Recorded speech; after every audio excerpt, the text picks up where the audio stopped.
Sud Radio, Osez entreprendre, Thomas Binet.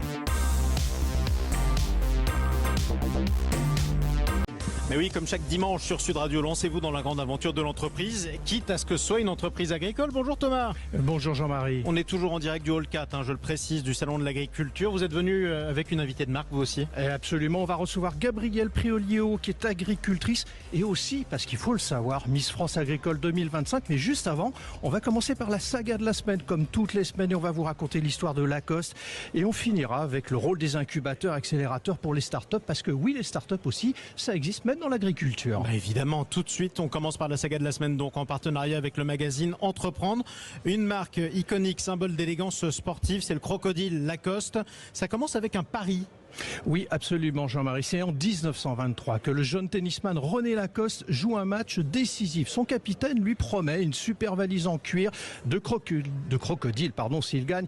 Mais il perd et sa détermination pourtant impressionne un journaliste américain qui le surnomme le crocodile. Ce surnom d'ailleurs ne le quittera plus, mais ce surnom vient également du fait qu'il était un joueur de fond de course. Rappelons qu'il gagnera la Coupe Davis en 1927 et en 1928 et fera partie des fameux mousquetaires. Ouais, exactement, vous retrouvez la place des mousquetaires d'ailleurs quand vous allez à Roland-Garros. Ce crocodile, il devient rapidement plus qu'un surnom, il se transforme en emblème de mode en fait. Oui Jean-Marie, en 1927, l'illustrateur Robert Georges dessine un crocodile que Lacoste fait broder sur ses blazers. Quelques années plus tard, en 1933, il révolutionne la mode du tennis avec son polo en coton respirant. Bien plus confortable que les chemises rigides de l'époque, c'est ainsi que Lacoste devient la première marque à afficher un logo visible sur un vêtement.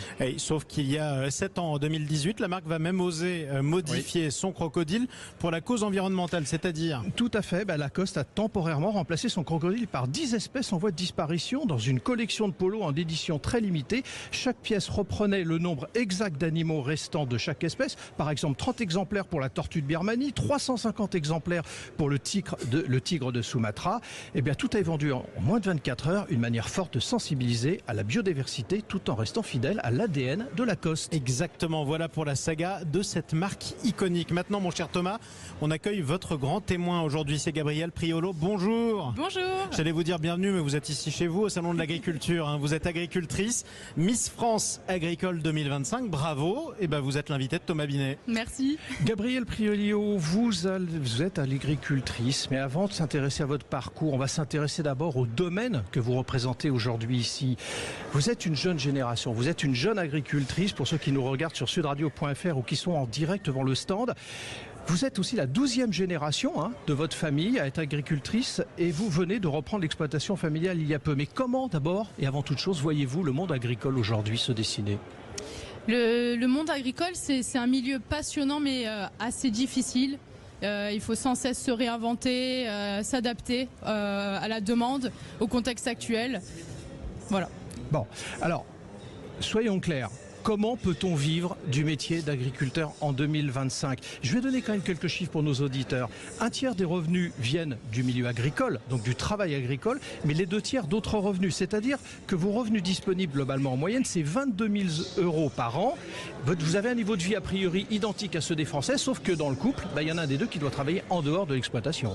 C'est extrêmement faible comme revenu, donc c'est extrêmement difficile. Il faut que l'autre conjoint fasse autre chose, sauf que l'agriculteur, lui, doit bien trouver quelqu'un pour travailler, donc il devra payer quelqu'un ou se robotiser, donc c'est extrêmement compliqué de s'adapter. Il faut essayer d'avoir une activité supplémentaire à côté, mais c'est difficile avec nos heures de travail, entre 70 et 80 heures par semaine au minimum, donc En 40 ans, quand même, la population agricole a été divisée par 4 et ne représente plus que 1,5% de l'emploi en France. Est-ce que vous sentez dans la nouvelle génération une envie de relever ce défi ?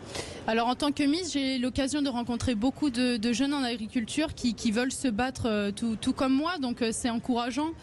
Alors c'est sûr, il y a beaucoup moins d'agriculteurs aujourd'hui par la difficulté du travail, mais je sens qu'il y a quand même beaucoup de jeunes qui ont envie de se lancer là-dedans, mettre les mains dans la terre, et ça c'est une bonne chose. Selon les chiffres officiels quand même, en 2022, il y a eu 21 000 départs à la retraite pour 14 000 installations. Autrement dit, un déficit énorme.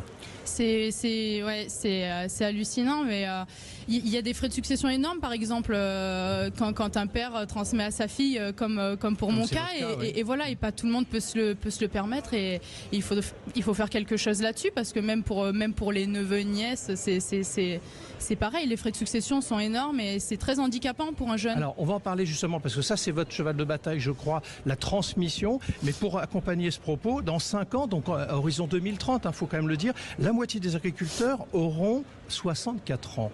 Autrement dit, l'âge légal pour partir à la retraite. Bon, de toute façon, un agriculteur, je pense qu'il prendra jamais vraiment sa retraite. Ouais. Voilà. Mais maintenant, oui. Alors, vous voulez, Gabriel Priolio, interpeller les hommes politiques, ça fait partie quelque part de votre vocation dans votre mandat de Miss France 2025, pour leur dire attention, les frais de transmission, tout l'axe de transmission est trop complexe en France. Moi j'aimerais en parler, après on a quand même des politiques qui sont assez à l'écoute et qui comprennent notre problème. Maintenant il faut... j'ai justement envie de leur en parler pour les convaincre et essayer de faire quelque chose pour nous aider, pour qu'on puisse continuer à travailler dans ce merveilleux milieu. Mais il faudrait faire quoi justement, selon vous ? Eh bien, un politique avait proposé par exemple l'exonération des frais de succession avec une obligation de cultiver pendant 10 ans et je trouvais cette solution formidable parce qu'un agriculteur, de toute façon, quand il se lance, généralement c'est pour la vie, c'est par passion, donc c'est pour la vie et je trouvais cette solution super. Maintenant, il faudrait que ça passe, quoi.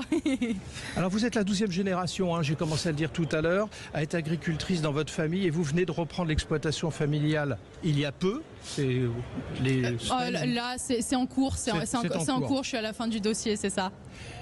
Vous êtes né dedans, c'est une vocation pour vous? Moi, je suis née les pieds dans la terre. Pour la petite anecdote, j'ai failli naître dans une parcelle de fraises que ma mère était en train de ramasser.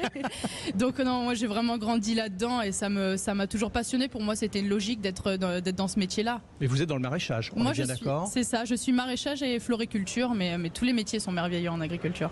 Alors, on va tout dire à nos auditeurs, on a préparé quand même cette interview, on a échangé avant, et vous m'avez dit, à un moment donné, pour la floriculture, justement, votre ambition, c'est de vendre des fleurs à l'international. Ça aussi, c'est au-delà de votre cas personnel, c'est une dimension de l'agriculture d'aujourd'hui, c'est pas rester franco-français, c'est partir à l'international.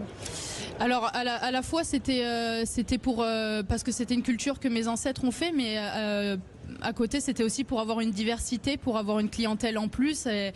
Et puisqu'en France c'est compliqué, il faut aller toucher ailleurs aussi. Donc c'est pour se diversifier, pour pouvoir vivre de cette passion. Mais vous y arrivez parce que objectivement l'international c'est d'autres codes, d'autres obligations, d'autres normes aussi. Ça fait partie aussi de vos idées. Il faut réduire ce principe de normes.